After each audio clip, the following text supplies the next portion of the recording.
Just give it a second.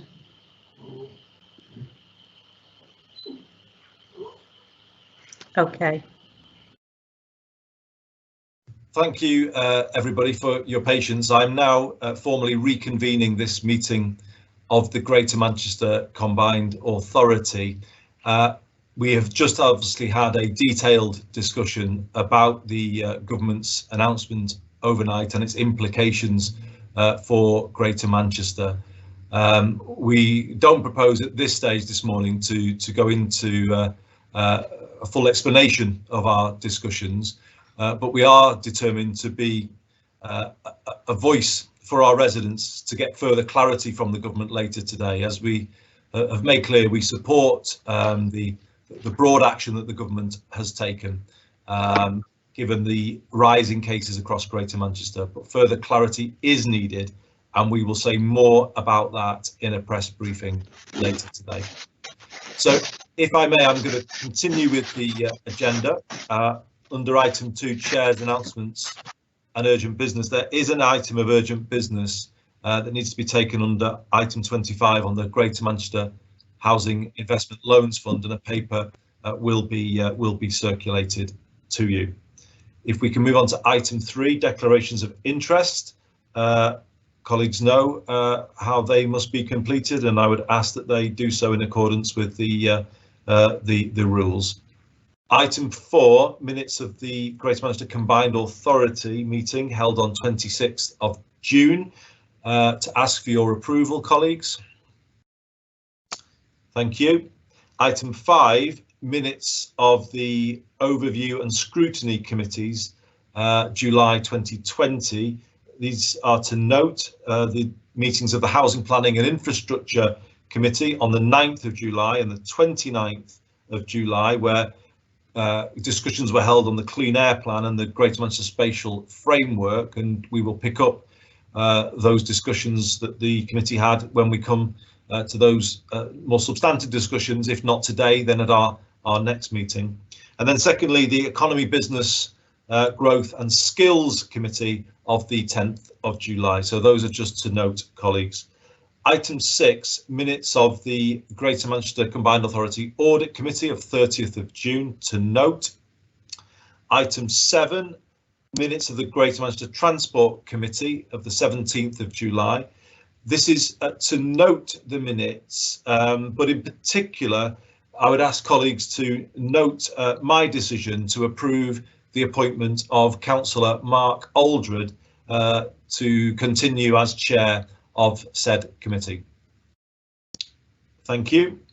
Item 8, minutes of the Greater Manchester Waste and Recycling Committee, 22nd of July. Firstly, to note those minutes. Secondly, to agree the appointment of Councillor Alison Gwynn as the chair of the Waste and Recycling Committee. Is that agreed, colleagues? Thank you.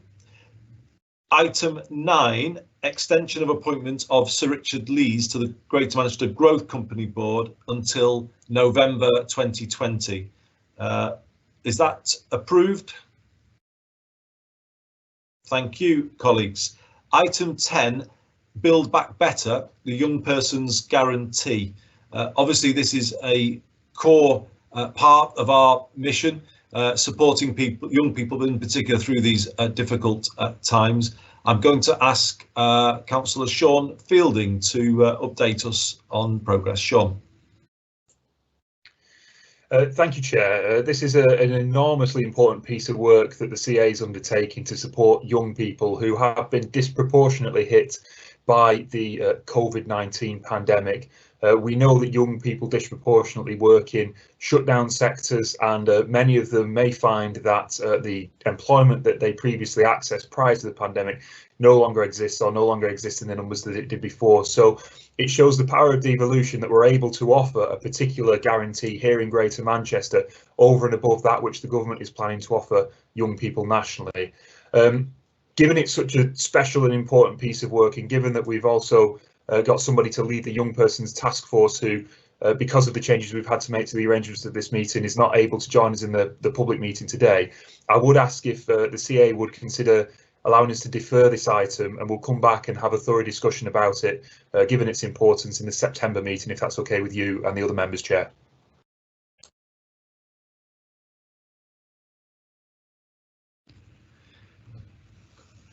Thanks very much indeed, Sean. And firstly, I might say we're very lucky to have Diane Medall leading a lot of this work for us, and I would want to apologise to Diane for the change to today's agenda, because we were all looking forward to hearing from her. But Sean, as you say, these are huge issues that we want to do full justice to. And I think in the circumstances, it would be right to defer this discussion and presentation to a time when we can give it the attention it deserves. So, colleagues, if I could ask for your agreement that this item be deferred. Thank you. Moving on to two related items under the equalities portfolio. First, under item 11, equalities advisory panels, I would like to invite Councillor Brenda Warrington to speak to this item. Thank you, Chair. I will try to be brief on these two reports.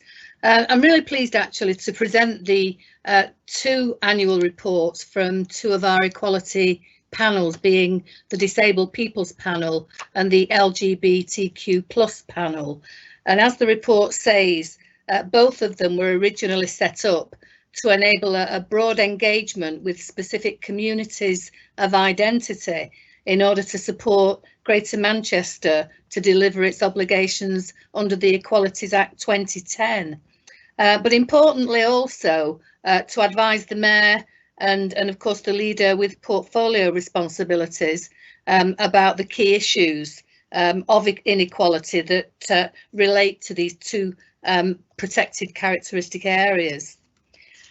I won't go into detail about the two reports. They're both very detailed, both very informative, and really I think it's just important for Greater Manchester to continue to demonstrate a very clear ongoing intention to address and tackle inequality in all of its forms, and that's more especially now that COVID has served to place a glaring spotlight on the scourge of inequality.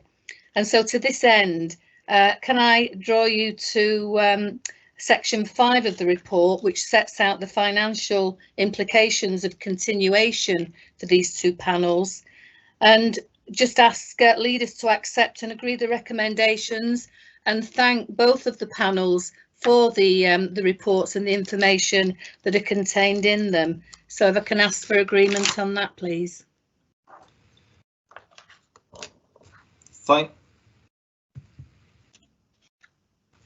Thank you very much indeed, Brenda. And again, we were looking forward to hearing from the chairs of both panels on the work that they've been doing. And given the circumstances we find ourselves in today, not able to do that, but we certainly will invite them back to present their findings at a later date. So colleagues, we're being asked to note the reports and support the funding proposals for the Disabled People's Panel and the LGBTQ+ panel. Is that agreed? Thank you, colleagues. Item 12, age-friendly and equalities portfolio governance, including the establishment of an independent inequalities commission. Brenda again. Thank you, Andy. This is a slightly longer report, but I will do my best to condense it.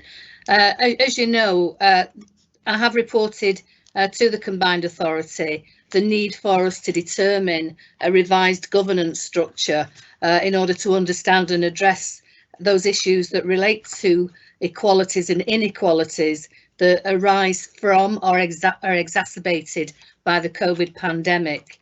And also, of course, to respond to the systemic equality issues that we know do exist in Greater Manchester.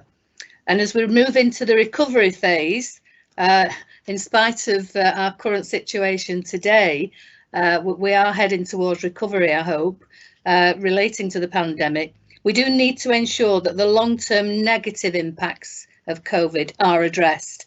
and we know already that this goes far beyond the effects on people's health. We would expect the Commission to consider the existing and emerging equalities and to look at how these should be tackled in a refreshed Greater Manchester strategy.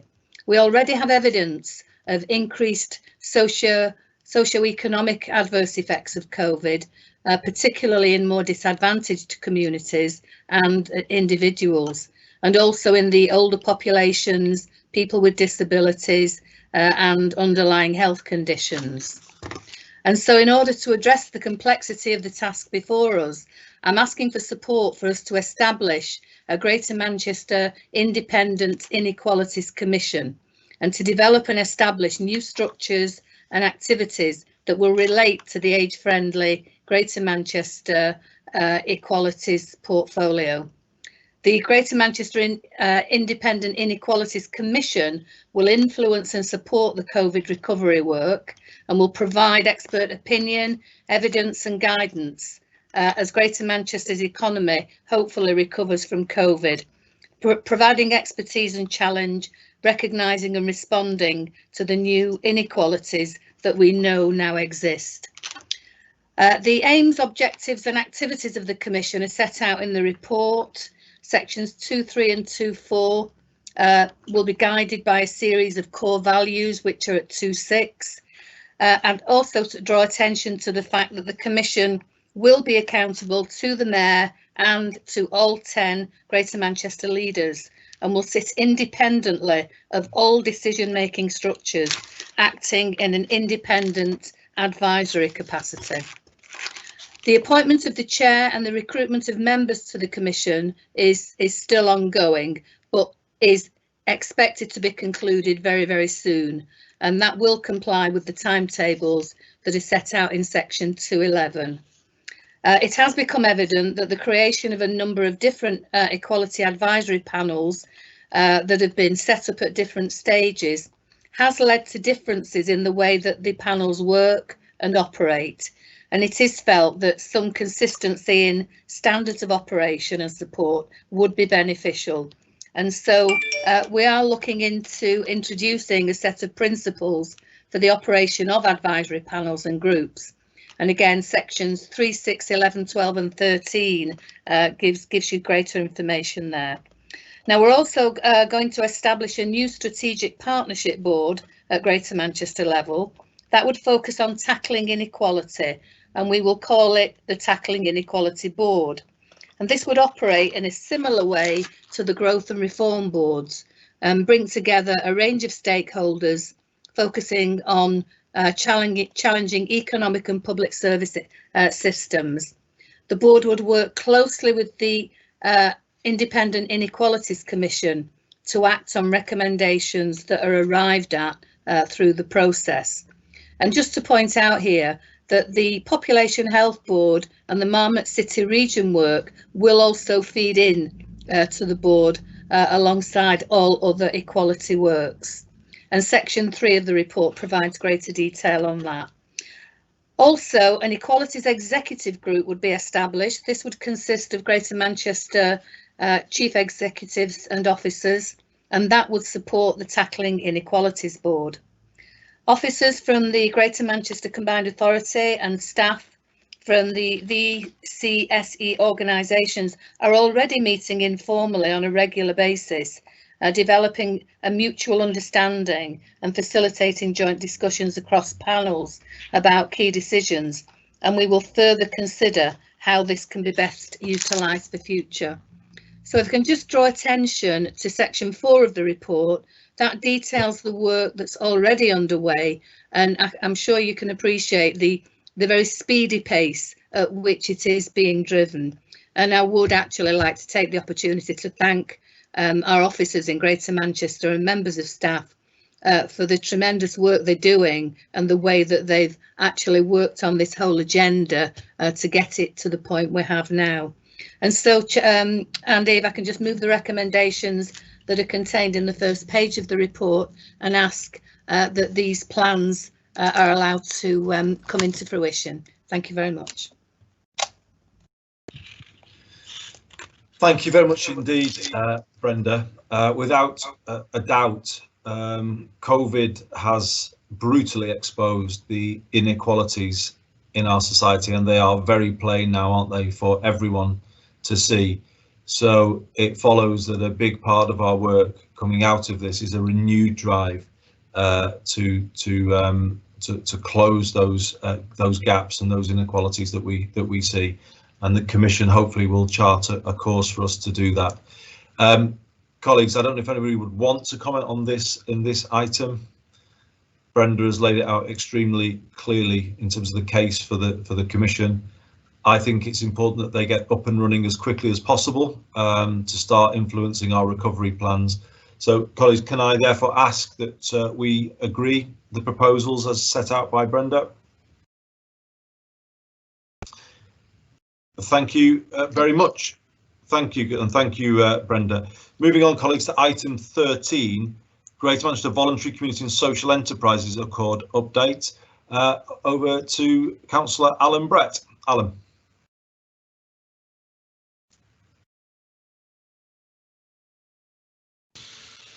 Can I formally move this, considering the time restraints, Chair? And the next two items on the agenda with the people, I'd like to defer to the September meeting because I think they need quite a bit of discussion.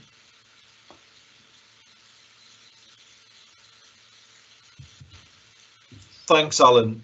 So, colleagues, we're being asked to support item 13. Everyone will be familiar with the accord and the relationship it sets out between ourselves and the voluntary sector, and of course community and social enterprise sectors. Are we content to accept the recommendations? Agreed. Thank you. And Alan, I completely agree. Certainly the Greater Manchester Cooperative Commission, which you chaired for us, and we had great input from so many people. It was a huge piece of work, and it wouldn't be right just to nod it through today without giving it full consideration. So I would want to accept and agree with your suggestions to defer that, as well as the item under 15, which is about the linkage of public procurement in Greater Manchester to our social ambitions, particularly around good employment, and that very much relates to the Inequalities Commission that Brenda was talking about. So I think we do need to see those things in the round and consider them properly, given the substance involved. So I would want to put it to the combined authority that we do accept item 13 as you have done, but defer items 14 and 15 to our next meeting.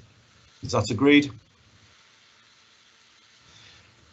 Thank you very much. So let us move on, colleagues, to item 15, which is the update on the development of a one-year Greater Manchester Living with COVID plan. We are learning, aren't we, what it is like to live with COVID, and of course it's not easy. It's going to be a very challenging time for us all. We're not the first area to see intervention of the kind that we've experienced over the last 24 hours. We won't be the last. I think this is going to become a facet of life as we respond to a very fast changing situation. And of course, with no vaccine available and no effective treatment yet, we have to work on the basis that we might be working in this way for a year or even more. So what this paper does is sets out in more detail the thinking about how we develop a plan to manage the situation that we're in, as well as then lay foundations for the recovery that comes afterwards. Colleagues, in the interest of time, I don't intend to go through the paper in detail. You've seen it before. It is put forward today for your comments, so I hope we can receive your comments offline. And of course, we would bring this back before it is finally agreed. So, colleagues, if I can just ask today that we note the report and provide views on the state of the one-year plan. But if we could do that rather in the meeting today, if we could provide those views offline, sorry. Is that agreed, colleagues? Thank you. Item 17, monthly economic update. We don't have Elise with us today. I'm wondering whether we've got Steve Wilson, our treasurer, who might be able to talk briefly to this item.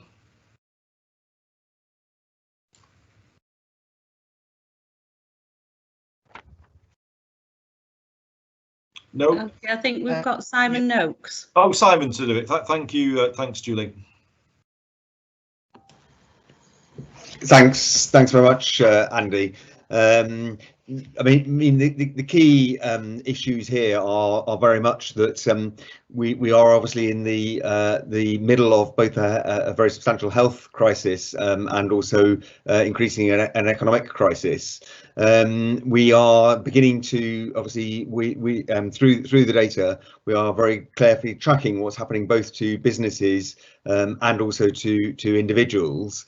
As the data will show or has shown, we've seen very substantial increases in unemployment already, but the major concerns really are around the ending of the furlough scheme, and as that begins to unwind, tracking and understanding the implications on individuals and also on companies. And I think it's true to say that it'll be a while over the next coming months really when we see the full impact of COVID on the economy. And of course, there are issues that we need to think about in relation to local lockdowns and changes, and how individuals and companies are supported through those, which obviously will change as we move through and see the ending of the furlough scheme. So that's probably all I'll say at this point, Andy, but more than happy to answer any specific questions. Thanks very much, Simon. I think at this stage it's obviously for noting again, it's a fast changing situation, but we will come back to a more detailed discussion on the economic outlook at our next meeting. So colleagues, I would just ask today that you note the update. If there are no matters arising, that we move on to item 18, which is a substantial item of business, another item we have covered before, but I'll introduce Councillor Andrew Weston to update us on the latest position on plans for the consultation on the Greater Manchester Clean Air Plan. Andrew. Thanks, Andy. I will be fairly brief. Colleagues will recall that earlier this year, well, just a couple of months ago, we brought a report to the CA explaining that as a result of COVID, we had needed to delay both the implementation of the Clean Air Zone back to spring of 2022, but in particular, the consultation exercise that needed to take place. And actually, that was the driver for the overall implementation date moving back.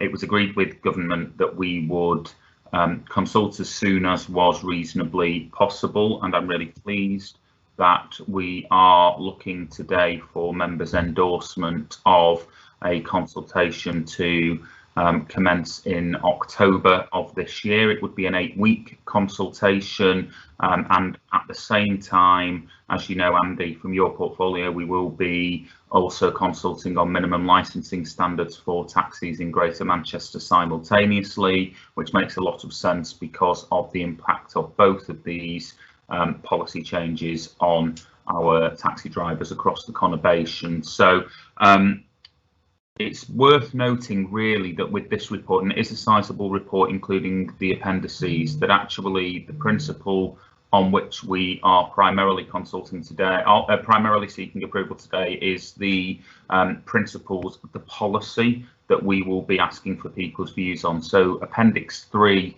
is the pertinent document here, which sets out the proposals around charges, discounts and exemptions, and also the financial offer in terms of support to businesses and others affected by the need to change their vehicles to avoid being subject to the charge. So obviously that comes with the necessary caveat of subject to government funding, and the conversation continues with government on that. But we have put forward here what we think is a very reasonable package of proposed support, and we do have a written assurance from government that there will be more funding forthcoming.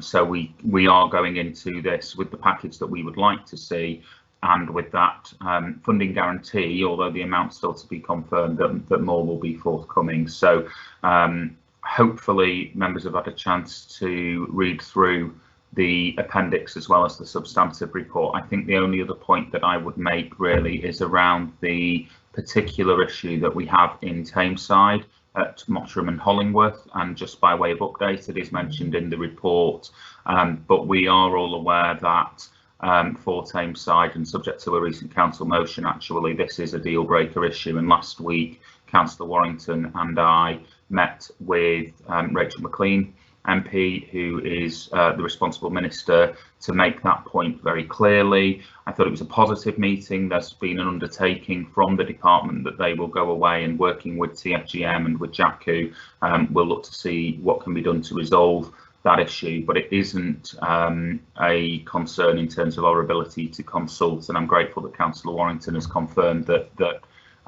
you know, whilst we need a resolution before Tameside can approve this, she is happy for us to move to consultation, so I'm very grateful for that.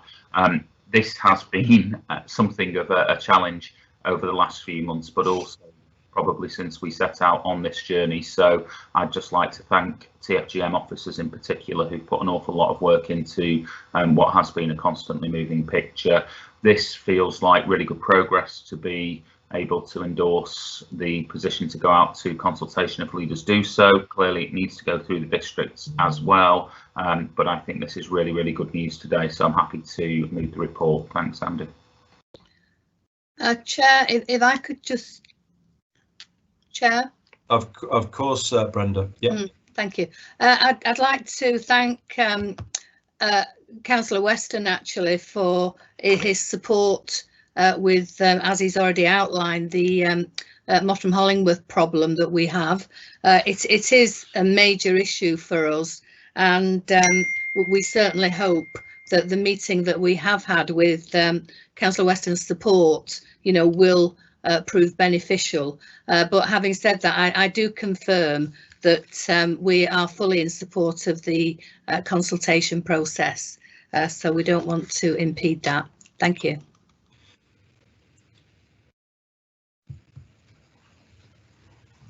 Thank you, Brenda, and thank you for agreeing to let this consultation proceed, even though there are clearly issues that are outstanding, but we all support you on a resolution of the particular issue that Andrew raised. On behalf of everyone, I'd like to thank you, Andrew, again for the leadership you've shown on this. In many ways, we've been over these issues many times before, and finally we've arrived at a point where we can now go to formal public consultations, which is, as you say, is a positive development. I'm just seeing if anybody's indicating whether they have a wish to speak. I think Councillor David Greenhalgh would like to come in. David? Yes, thanks, Mayor Burnham. Yeah, I think it's hugely important we get the views of residents across the whole conurbation on this. I just want to ask for clarity. The first question is that can we be assured, please, that we will get individual breakdowns regards to consultation for each borough? It won't be a conurbation wide. I just want to have that on the record, that we will get individual borough wide data on the consultation. And also, can I, and I just want to make a comment really of that. I think, you know, this is going to be hugely controversial, and I think the devil will be in the detail of the funding that comes particularly to private hire, to white van man, as becoming anecdotally known as the small businesses, and I think clearly the sooner, and I'm happy to join in the lobbying to get that information from government as soon as possible. I have been already, but I'm happy to continue it. Because this is the key factor to this, and including also the ability of the pot of money that's available to offset loss of income and poverty as a result of some of this. So I think hugely important, really important that we start now to move to the next step and get people's views on this, but still a lot of unanswered questions, but happy to support the consultation. Thank you.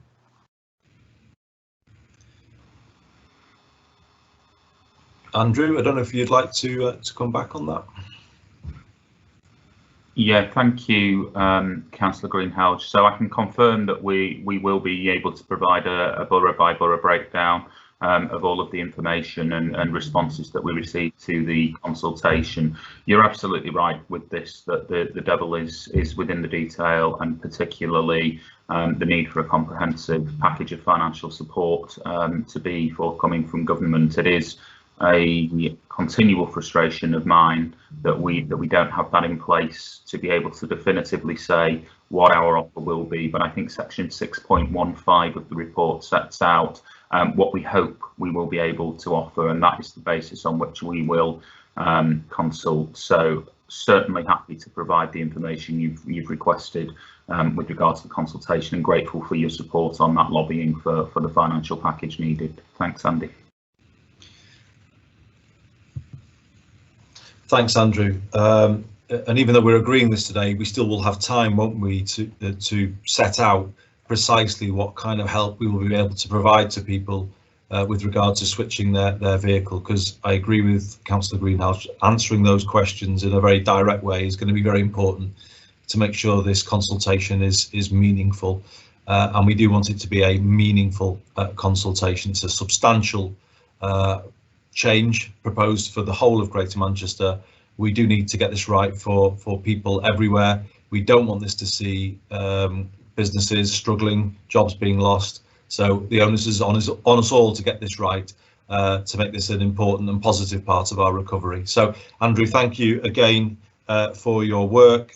Colleagues, you can see a lengthy set of recommendations set out to move this forward, some to note, some to agree, including the submission to the DFT, and obviously the proposals need to be further endorsed by districts. But colleagues, on the basis of what Andrew said today, can I ask for your agreement to the recommendations as set out?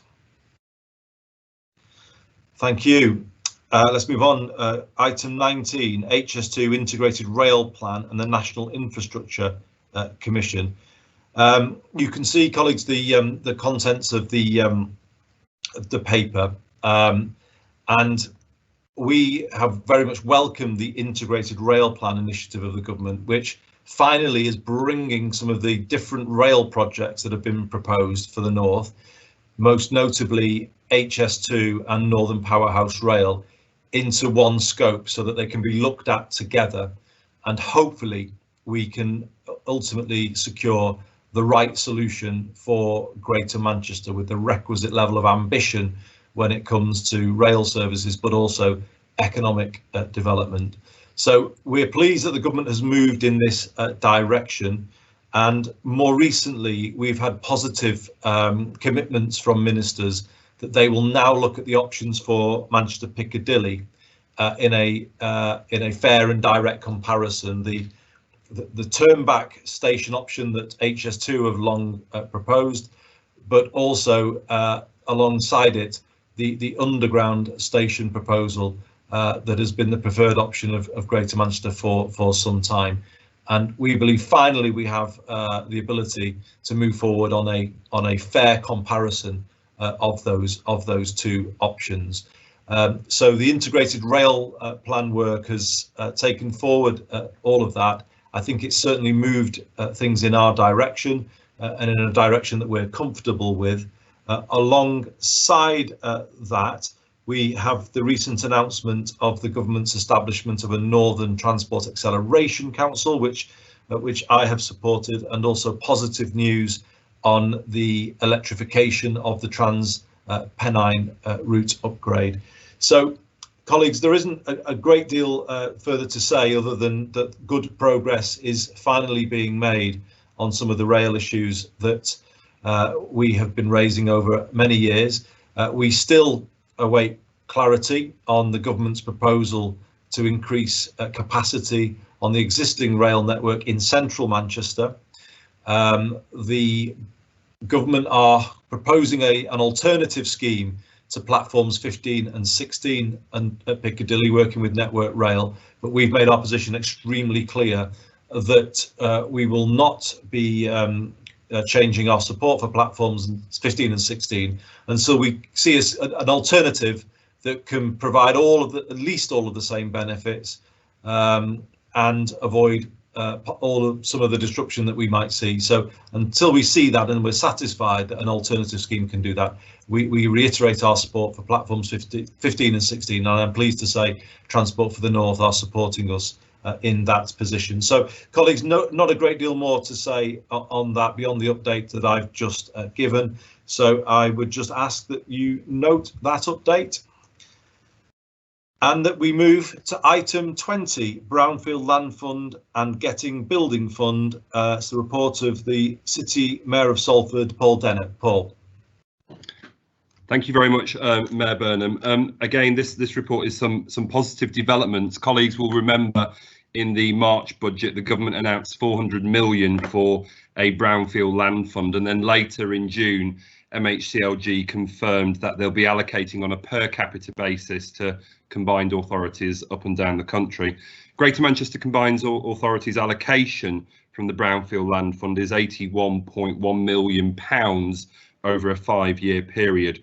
And colleagues will remember we were trying to negotiate a housing deal some time ago. I think it dated back to 2017, but that was subsequently withdrawn in 2019 when we were not willing, I guess, in some respects, to commit to a higher local housing need number, which the government were trying to push at the time. Colleagues will remember it was 200,000 homes. So this is good news. We've got 81.1 million over a 5-year period. It'll allow us to get on with our brownfield preference approach, which is articulated in Greater Manchester's draft plan for homes, jobs and the environment.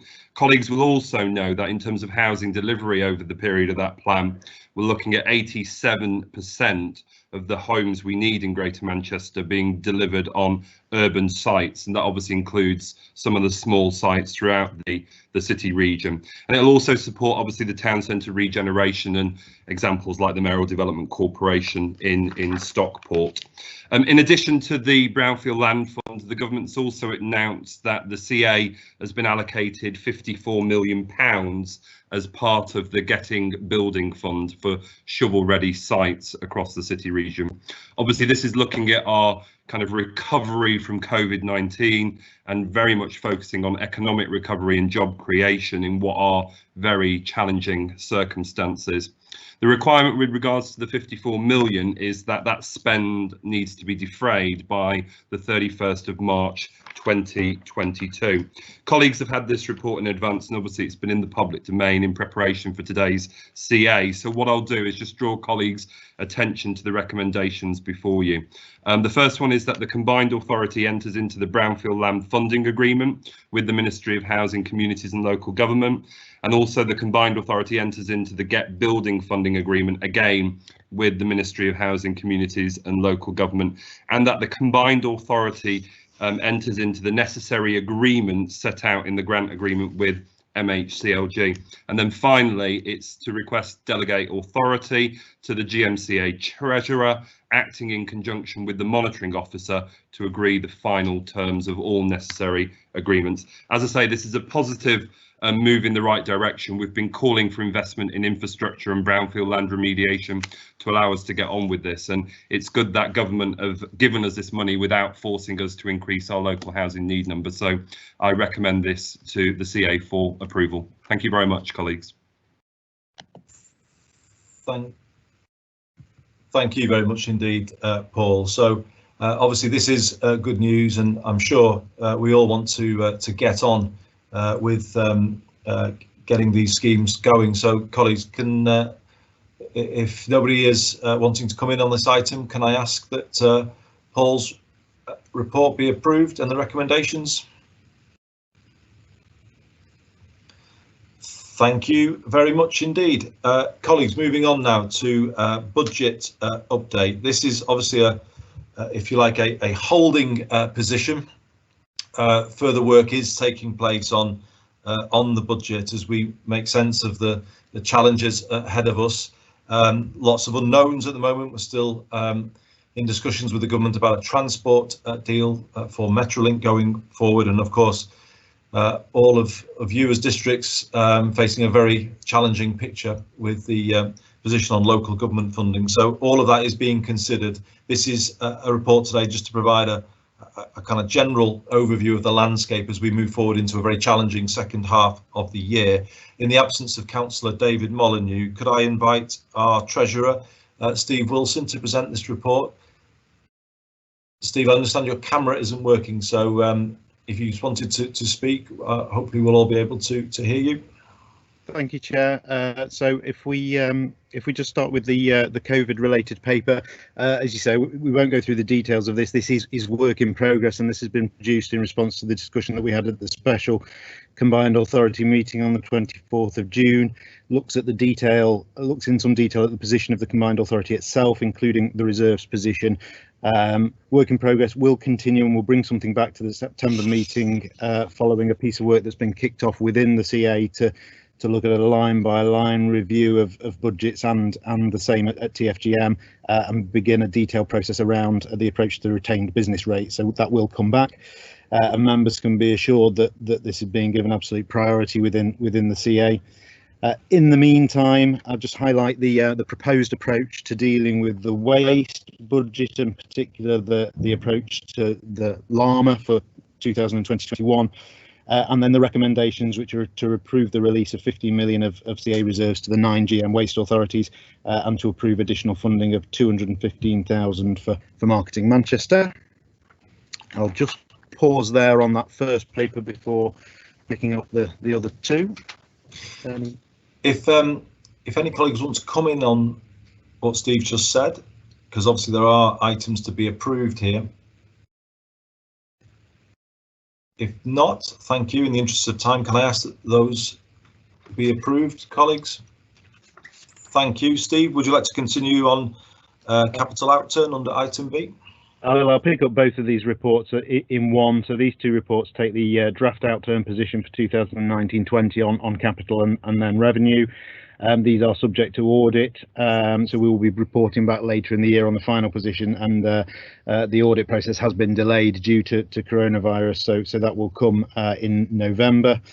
Revenue position is broadly in line with the forecast at Q3, and the paper proposes that the small underspends on the mayoral general fund, the GMFRS budget and the GMCA budgets are moved to reserves.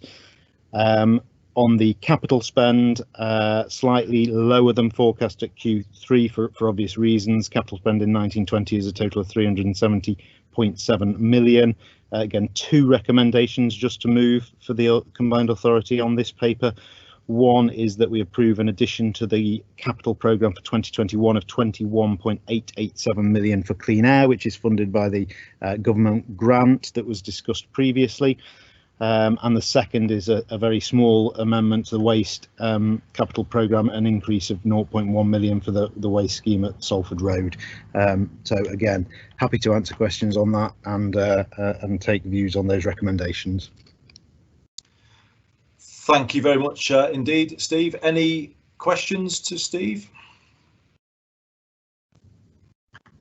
If not, can I ask that the recommendations be approved? Thank you very much indeed, colleagues. So moving on now to item 20, bear with me, item 22, local growth programme update and approvals.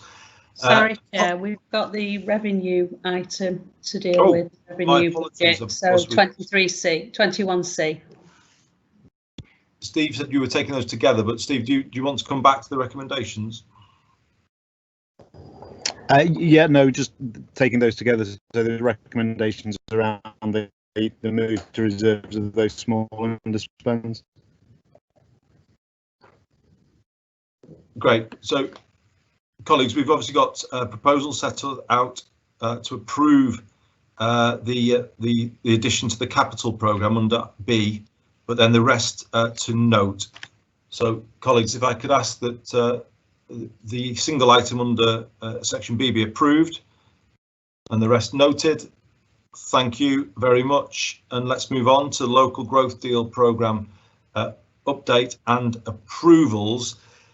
Some significant items within this report, so forgive me, colleagues, for just delaying on this for a moment. Colleagues will recall that the local growth programme was a programme agreed with the government in 3 tranches, just under £500 million for capital projects across Greater Manchester, administered through the Greater Manchester LEP. And it's important today to seek full approvals for the remaining elements of the programme to ensure that we meet the required level of expenditure by the end of the programme in March next year. So I don't intend to take you through every single recommendation, because partly this is about noting the overall position of the growth deal programme. We do seek your approval for financial flexibilities to bring new projects in, and that the detail of that is set out in Appendix A, C and D. And we do need your approval for financial and delivery arrangements for the transport majors schemes, and that's also set out in the annexes, and transport minor schemes as well. In terms of the big ticket items that will be of importance to leaders, we've got under item 5 in the recommendations approval, granting full approval for Rochdale M62 junction 19, the South Hayward Link Road scheme, and the release of the remaining funding to deliver those works. That's a significant item. Also, the release of 1.9 million to facilitate the delivery of an advanced works package on the Wigan M58 Link Road scheme. Item 7, granting the full approval for the Stockport interchange mixed use scheme, and that's the release of an outstanding 20 million of growth deal funding. And I understand that contracts are to be let on this imminently, hence the need to bring this to you today. A very important scheme that we've touched on before. Item 8 is the allocation for the Great Ancoat scheme, so that's £1.2 million of funding to the Hyde Road Pinch Point scheme, and 1 million funding to the Regent Road Water Street scheme that's been set out. Further non-transport items set out related to Bury College and Hopwood Hall. Colleagues, I think that's all the recommendations of substance there that I've touched on. As I say, some significant items here, but very important that we pass this these measures today to enable progress on these important schemes. Does any colleague want to come in on this item? Chair, if I can just raise a question. Please, Brenda. No problem with approving the ones that you've already mentioned. Can I just clarify, because I'm looking for it, whether the Hattersley Station work and the Albion Way work in Tameside are also part of this? Could I ask Eamon to perhaps provide some clarification on that? I believe that they are not included here because they are already approved and part of the programme. But I'll need to come back to Councillor Warrington and definitely confirm that. OK, that's great. Thank you very much. If you would, thanks, thanks, Eamon. Any other comments, colleagues? If not, I've taken you through the recommendations. Can I ask that they're approved? Thank you very much indeed. So moving on again to item 23, Mayor's Cycling and Walking Challenge Fund, Emergency Active Travel Funding, Tranche 1. This is to note the progress and the delivery of priorities agreed across Greater Manchester for phase 1 of the active travel programme. But it's also to ask for your approval for 2 items of expenditure under the Mayor's Challenge Fund. £0.6 million for Wigan Smithy Brook Road scheme. This will enable us to get full approval and sign the delivery agreement, and to add to the 2020-21 capital programme, this year's capital programme, £1.9 million of costs funded from the capital grant of 1.9 million that forms part of the active travel allocation tranche 1 that we've already had. So a reallocation of funding in that way. Of course, huge progress being made very, very quickly. We're grateful to Chris Boardman and his team and all of the work that districts are putting into this. Some exciting plans beginning to take shape. Obviously, colleagues, these are modest requests today, but they will enable things to move forward. Do I have your agreement for those recommendations? Chair, yes, happy to agree them. Can I just ask, when can districts expect for the funding to actually be released to them? Eamon? Well, it needs to be immediately because the deadline for spend is pressing. So I'll make sure that TFGM colleagues are across that. But I understand there is no intention to delay the release of resources to support these schemes. Thank you. That's helpful. Thank you. Good. Thanks, Brenda.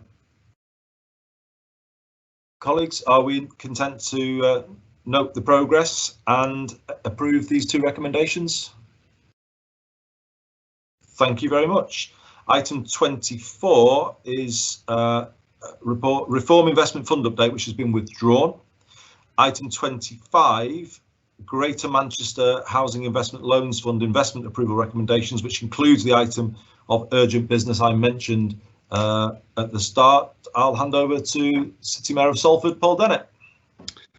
Thank you very much, Mayor Burnham. Obviously, we've published this under Part B of the agenda, so I'm happy to take any questions or comments from colleagues under Part B if you have any.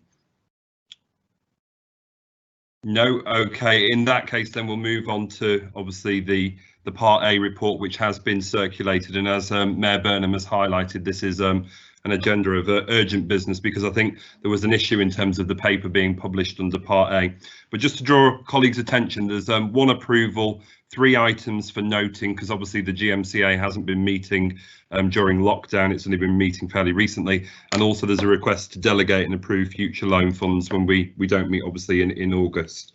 So just to draw colleagues' attention to the requests of the combined authority, the first one being to approve Splash Developments Limited in Oldham. It's a loan request for 1.6 million. Planning permission was granted in May 2018. It's for 8 homes supporting an SME developer on a small site.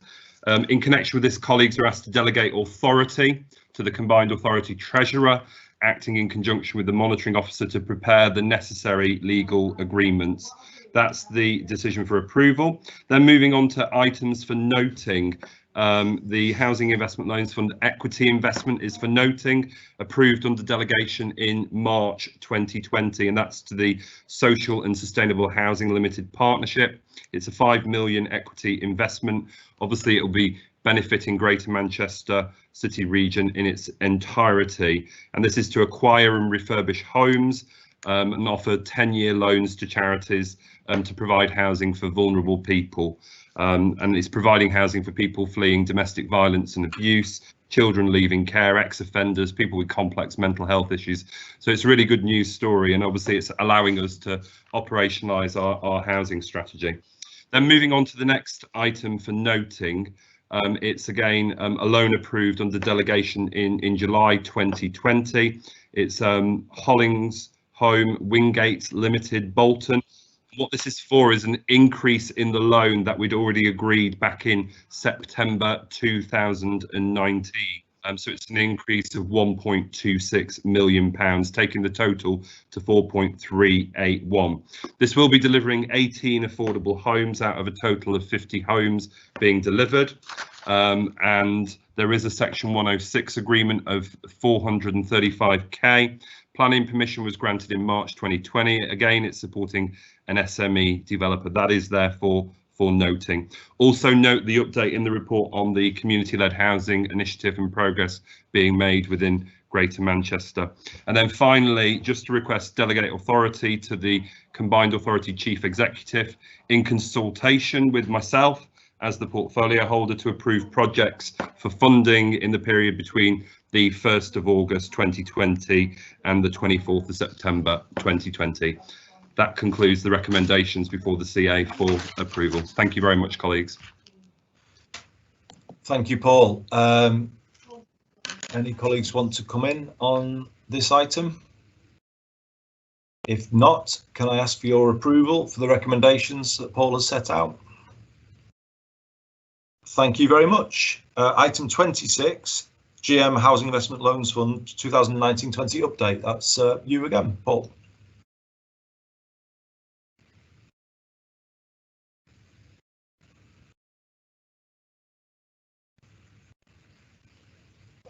Paul, you're on mute, I think.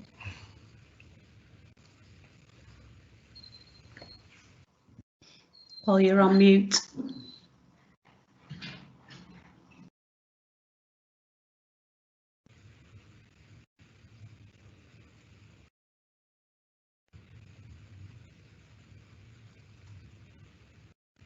Has Paul left the meeting, Julie? I'll just check Andy and try and get him back. Julie, can I take the next item while we're waiting to get Paul back? Yes, that's fine.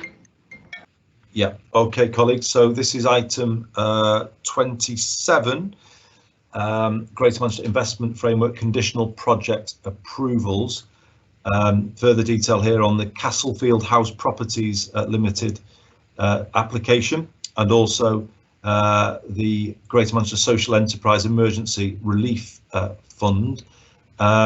You will see that this is a report to note the contents. The background is Castlefield House, Grade 2 building located in Manchester City Centre. Proposal to refurbish it, but it's been delayed prior to due to uncertainty of the current crisis. It's really just for colleagues to note the update with regard to this this property, given the commitment already made. And it's recommended that GMCA provide up to 5 million capital loan structured as follows. Well, I won't take you all through the details because you can see that, and I think some of this is actually for Part B as well, so we won't go through all of the details. You can see similarly the recommendations set out under the Social Enterprise Emergency Relief Fund and the proposals there. Colleagues, we could go into Part B if anybody wants to raise any issues in relation to these two proposals. But if you don't, I would just move the recommendations and ask that they be accepted. Thank you. And Paul has returned. So, Paul, I will hand over back to you. Sure. Thank you very much, Mayor Burnham. Sorry, apologies. For some reason, I got kicked out of the Teams meeting. In terms of the Greater Manchester Housing Investment Loans Fund update, the 2019-2020 year, what I'm proposing to do on this is defer this until the next appropriate combined authority, because I would like to go through the content of the report. I think there's an interest in terms of delivery to date. So if colleagues are in agreement, I'm proposing that we defer this and bring it back to the next available combined authority. Thank you very much. Thanks very much indeed, Paul. I think that probably does make sense in the in the circumstances, and unless anyone disagrees, I'm taking that we've got agreement to defer. Thank you. And that concludes this meeting of the Greater Manchester Combined Authority. We had hoped to receive a presentation from Brenda on the Tameside Townhouse project, but we will do that at our next meeting, Brenda, so we will look forward to that. Apologies for the disruption today and the slightly different nature of this meeting, but thank you everybody for your patience. And can I close this meeting of the Greater Manchester Combined Authority but I'm afraid also open a meeting of the Association of Greater Manchester Authorities Executive Board. So first, if I could ask for apologies for absence under item 1. Julie? Those are as reported for the combined authority, Chair. Thank you. Item 2, Chair's announcements and urgent business. There are none. Item 3, declarations of interest. Completed in the normal way, please, colleagues. Item 4, minutes of the AGMA Executive Board to be of 26th of June to be approved, colleagues. Thank you. This is the substantive item, item 5, Greater Manchester Spatial Framework, report of Salford City Mayor, Paul Dennett. Paul. Thank you very much, Mayor Burnham. Obviously, we've had a scrutiny committee this week as well, which has had sight of this report, and I've attended scrutiny, and comments and recommendations have been made. I think in the interests of obviously everybody and obviously the residents of Greater Manchester, I'm proposing that we probably defer this until the next available CA for due consideration and response to some of the points that were made at the recent scrutiny committee of the combined authority. So if colleagues are in agreement, I'm happy to defer this item and bring it back to the next available combined authority. Sorry, AGMA executive, actually it is. So thank you very much. Thanks, Paul. Yes, it's an issue for AGMA, isn't it, as a DPD plan going forward. Colleagues, would anybody like to comment on Paul's proposal to defer? I think it is the right one, given the importance of these issues to many communities across Greater Manchester. Important that we give proper consideration to the issues involved. So thank you, Paul. I think that's agreement that the item be deferred until next time. And there is no further business on this meeting of AGMA. So I propose that the meeting is closed, and thank you all for your attendance and your patience this morning into this afternoon, and we will see you all next time. Thank you very much.